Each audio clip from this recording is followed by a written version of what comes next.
الحمد للہ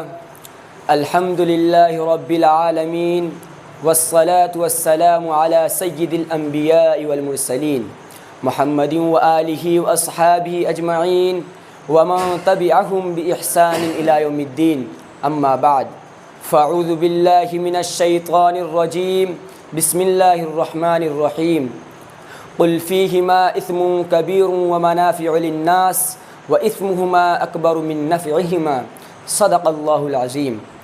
برادران اسلام، جس دور سے ہم اور آپ گزر رہے ہیں وہ سائنس اور ٹیکنالوجی کا دور کہلاتا ہے۔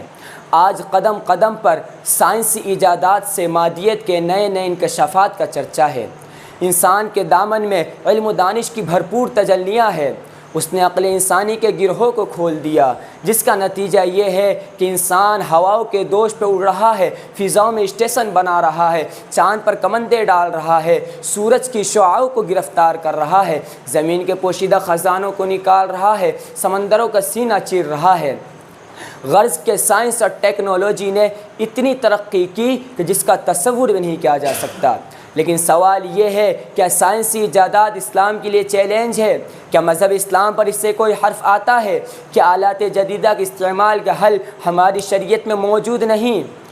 اگر ہے تو پھر مسلمان ان کا غلط استعمال کیوں کر رہا ہے؟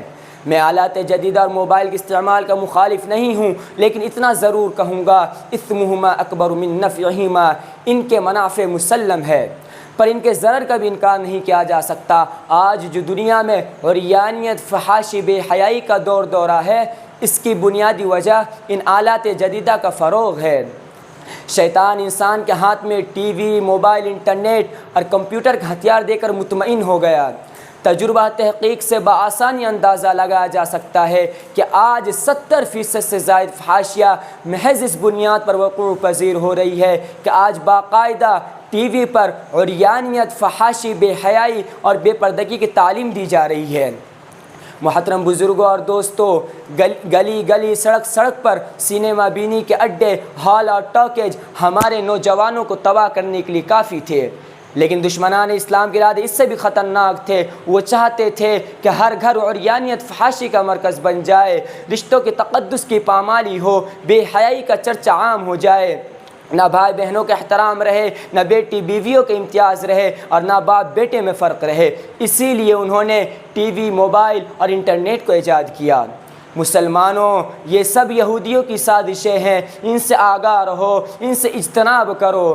روایت میں آتا ہے کہ میری امت بنی اسرائیل کے قدم با قدم چلے گی، حتیٰ کہ بنی اسرائیل میں کسی شخص نے اپنی ماں کے ساتھ اعلانیہ زنا کیا ہوگا تو میری امت میں بھی ایسے افراد پیدا ہوں گے، اور ایک دور ایسا آئے گا کہ لوگ اپنی ماں کے ساتھ اعلانیہ زنا کریں گے، اور شاید وہ دور آ چکا ہے، اعلانیہ نہ صحیح خفیہ طور پر ہو ہی رہا ہے۔